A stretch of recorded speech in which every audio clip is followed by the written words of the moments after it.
Hello guys, welcome to my channel. আমি সৈকত। তো আজকে তৃতীয়া।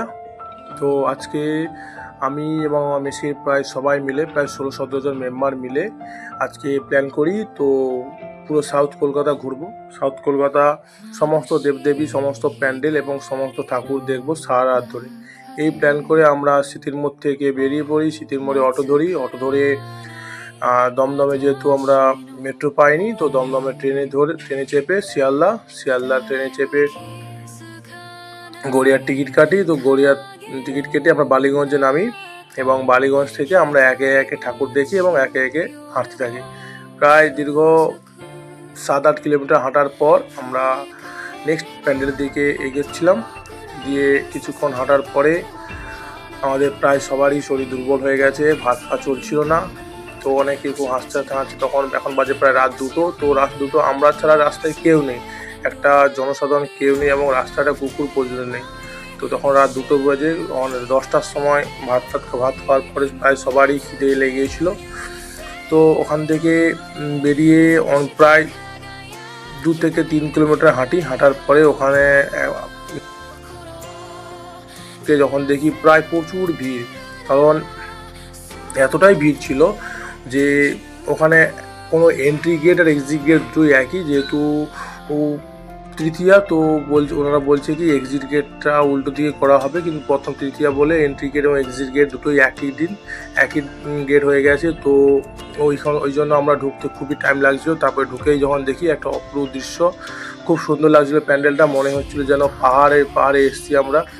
দেখি ঢুকার ডান সাইডেই দেখি আমরা বাবা মহাদেবের মূর্তি এবং উপর থেকে ঝর্ণার জল পড়ছে, যেন খুবই যেন ন্যাচারাল ভাইব এসছে। তারপরে এসে কিছুক্ষণ এগিয়ে যখন আমার দেবীর প্রতিমা দেখতে পাই, প্রতিমা পুরো দেখতে মনে হচ্ছে পুরো পাথর দিয়ে বানানো, খুব সুন্দর লাগছিল।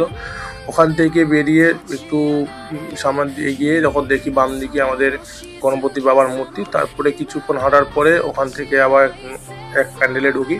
ওখানে প্যান্ডেলটা দেখতে খানিকটা পুরো একটা বাড়ির মতো দেখতে, কিন্তু সত্যিকার একটা বাড়ি, 2-3টে বাড়ির মাঝখানেই আমার দেবীর প্যান্ডেল হয়েছিল এবং ঠাকুরও খুব সুন্দর হয়েছিল এবং লাইটটা খুব এত সুন্দরভাবে সাজিয়েছে, দেখতে খুবই ন্যাচারাল ভাইব লাগছিল।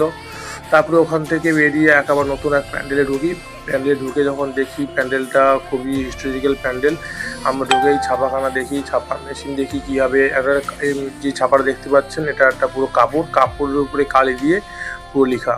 আর এটা ঢুকে বাম দিকে যে একটা ক্রিয়েটিভিটি দেখি, খুব সুন্দর লাগছে। তারপরে এখানে সত্যি বলতে ঠাকুর অনেক দূরে, আমরা যেহেতু ঠাকুর ভেতরে ঢুকতে দিচ্ছিল না, কাছে গিয়ে যারা অনলি ফর ভিআইপি তাদের ভিআইপিতেই ঢুকতে দিচ্ছিল, কাছে গিয়ে ঠাকুর দেখতে দেয়নি। তো আমরা দূর থেকে ঠাকুর দেখি এবং প্যান্ডেলটা খুবই সুন্দর লাগছিল, ন্যাচারাল ইউনিক জিনিস দিয়ে বানাচ্ছিল, কিন্তু দেখতে খুব সুন্দর লাগছিল। এবং তৃতীয়ার দিন যেহেতু কম মানুষ গিয়েছিলো প্যান্ডেলের ভেতরে, তো আমরা দেখেও খুব একটা জিনিস খুঁটিয়ে সব কিছু দেখেছি, এটা কী জিনিস সব কিছু ভালো লাগছিল দেখে জিনিসপত্র। তো তখন তারপরে কিছু দূর এগিয়ে ঠাকুর দেখতে পাচ্ছেন, ঠাকুরই খুব সুন্দর হয়েছে। তারপরে কিছু দূর এগিয়ে তখন প্রায় রাত 3-3:30, ওখানে গিয়ে এক জায়গায় বসি, সবাই ক্লান্ত, হাত পা কারোরই চলছিল না, কারণ প্রায় 12-13 কিলোমিটার হাঁটা। বালিগঞ্জ থেকে যেই একে একে প্যান্ডেলে ঢুকছি, একে একে হাঁটতে আসি। আর ঠাকুরের প্যান্ডেল আমরা গুগল ম্যাপ দেখে একে একে হাঁটছি। তো সবাই শরীর ক্লান্ত, সবাই পেটে খিদা পেয়েছে, কারণ কোনো দোকানপত্র রাস্তাঘাটে কিছুই ছিল না। আর প্যান্ডেলের সামনে যেগুলো দোকানগুলো ছিল সব হয় কোল্ড ড্রিঙ্কস, না হলে আইসক্রিম। তো ঠান্ডা জল হতে নিলাম, কিন্তু পেটে তো খিদা পেয়েছে, তো পেট ভরছে না। তারপর ওখান থেকে বেরিয়ে আবার এক নতুন প্যান্ডেলে ঢুকি। তো এখানেও যখন এসে দেখি, এখানেও ভিআইপিদের জন্য কাছে গিয়ে দেখতে দিচ্ছে, আমরা দূর থেকেই দেখলাম। তো এখানেও অল্প বেশি ভিড় ছিল না, খুব কম লোক ছিল, এখানে বেশি ভিড় ছিল না। এখানেও দেখলাম খুব ইউনিক প্যান্ডেল বানিয়েছে, দেখতে খুব ভালো লাগছে এবং ঠাকুর খুব সুন্দর বানিয়েছে, কিন্তু যদি একটু কাছে গিয়ে দেখতাম তো আরও ভালো লাগতো, যেহেতু আমরা অনেক দূর থেকে দেখছি। তো তাও চেষ্টা করলাম ক্যামেরার মাধ্যমে ধরে আপনাদের দেখাতে, খুব সুন্দর প্যান্ডেল হয়েছে।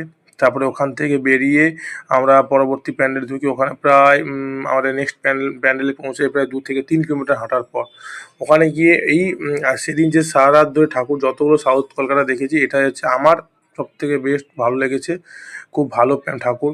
এটা প্যান্ডেল বলবো না, এটা হচ্ছে দেবীর এক মন্দির বলতে পারে, পুরোটাই কংক্রিটের বানানো। ঠাকুর খুব সুন্দর ক্রিয়েটিভ ইউনিক বানিয়েছে। তারপরে ওখান থেকে বেরিয়ে আমরা নেক্সট প্যান্ডেলের দিকে এগোই। ধীরে ধীরে সবাই প্রায় ক্লান্ত, হেঁটে হেঁটে হেঁটে হেঁটে একের পর এক প্যান্ডেলের দিকে দেখছি, খুবই এক্সাইটেড। আমরা সেদিন প্রায় 16-17টা প্যান্ডেল দেখেছি, তার 16-17টা মূর্তি দেখেছি। তো একে একে আমরা ধীরে ধীরে এগোচ্ছি। তারপর নেক্সট প্যান্ডেলে ঢুকি। নেক্সট প্যান্ডেলে ওখানে যেতে প্রায় আমাদের 15 থেকে 20 মিনিট লাগে।